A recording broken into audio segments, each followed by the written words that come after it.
I don't think people really realize that Marvel just established its God, but at the same time, we cannot trust anything that we see in this show.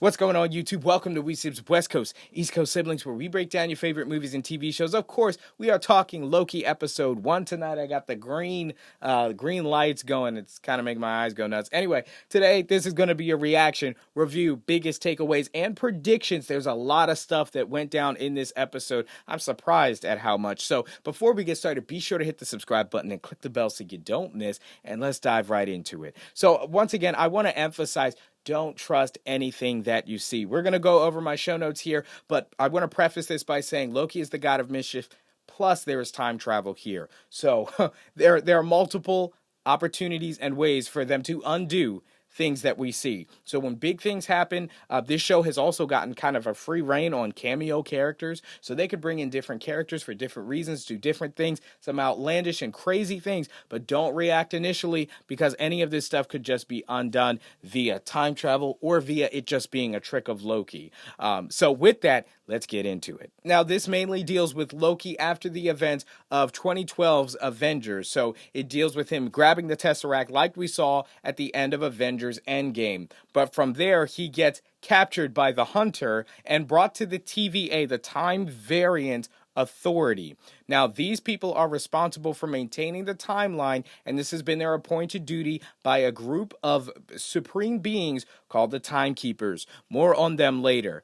This show was really about driving home Loki's character problems. Now, one thing Mobius's character, or Owen Wilson's character, Mobius, was reiterating to Loki is that he stabs people in the back all the time. He's watched him, he's a liar, and all these things. They really wanted to drive this home in the first episode because Loki, as we all kind of know at this point, is going to go on a character arc through which he is redeemed. But one thing Mobius said was, this is how you are, this is how you were, this is how you will always be. But that's already been contradicted, as we saw when Loki got killed by Thanos. It was because his character was redeemed, because ultimately he decided to die for his brother, for the people that he loved. So we've seen in the past that Loki is capable of turning over a new leaf, but the TVA just wants to execute him for his crimes. But Mobius says not so fast, as we're hunting down another variant who is much more dangerous, changing things in the timeline on a huge scale,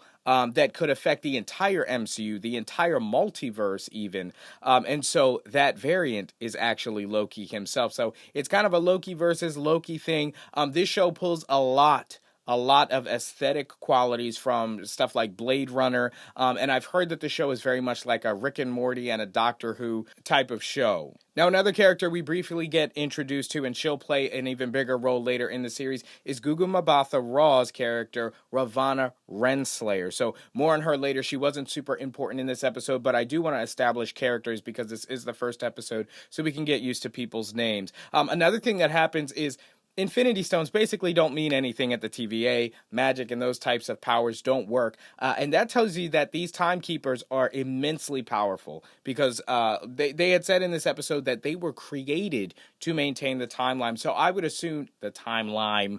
I guess all this green has got me thinking of limes. Anyway, they have to maintain this entire timeline, and I would imagine that the facility that they're in was also created by the Timekeepers, and it nullifies the powers of the Infinity Stones to the point where they're so harmless that people were using them as paperweights. Now, is that a little inconsistent? Yes. I mean, they could be very dangerous potentially, especially with somebody like Loki, bringing him into the facility, as he was able to get his hands on the Tesseract once again, and even one of those time twisters through which he was able to put the collar on the Hunter and then start looping her around. So she's basically at his mercy. But he didn't use any of that to escape, and obviously he couldn't use the Tesseract in the TVA to escape. But if somebody were to get out, if Loki were to somehow escape that facility, he would be in possession of multiple Infinity Stones. But yeah, they're pretty confident in their ability to keep their prisoners. So Mobius wants to recruit Loki to track down this other Loki. Now, we've heard things about Lady Loki. In fact, the person that in the trailer many are mistaking for Black Widow has actually been confirmed to be someone else, potentially Lady Loki.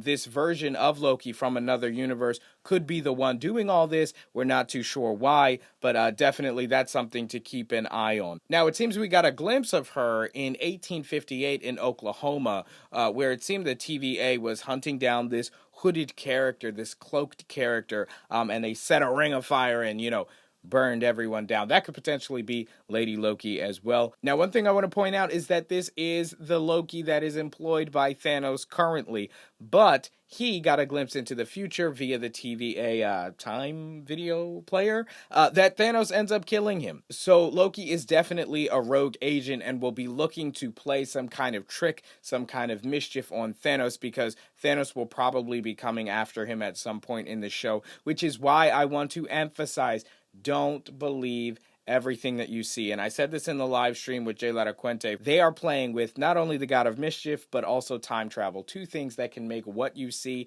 not actually what you see. I would be kind of disappointed if they didn't play one big trick on the audience by the end of this show. Okay, now let's talk about the timekeepers, because guys, this is huge. We find out about them via a scene in which Loki first arrives at the TVA. It's the cartoon that explains that the timekeepers are the ones that merged the entire MCU multiverse into one prime timeline. We could call it Timeline Prime. That's too much rhyme. Oh, are you getting what's being said here? Everything that has happened in the MCU thus far, from the forming of the Avengers to Thanos to every major bad, Ultron, all that stuff, the possibility of Galactus and the like, has all been preordained by the timekeepers into the timeline that they see as best. Now, we don't know if this is the timeline that they were forced to create or this is the one they chose to create, but right now, this is the most supreme and powerful being that's ever been introduced in the MCU. More powerful than Thanos, obviously. More powerful than Wanda.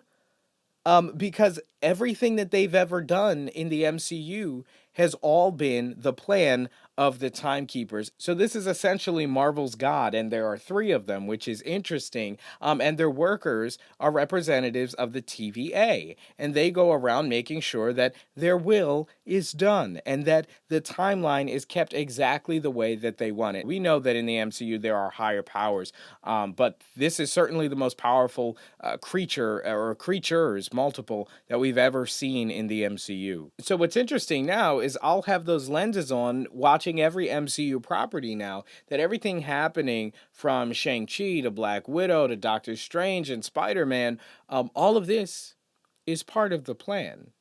So guys, that's basically everything that you need to know about episode 1 of Loki. And of course, I'd like to know what you thought of the episode. Are you excited for this series? Down in the comments below. I'll be chatting it up with you guys all week, figuring out our theories, predictions, etc. So definitely be sure to join the conversation down there. Also guys, if you're liking the content, leave a like on the video. And if you're new here, consider hitting the subscribe button. My bad, I hit the mic. And even clicking the bell. That way you get a notification on your phone when I drop new videos. We cover all kinds of movies and TV shows, and we're always taking suggestions. So thank you guys so much for watching. As always, I'm Chris Grant Jr., and I'll see you in the next one. Peace.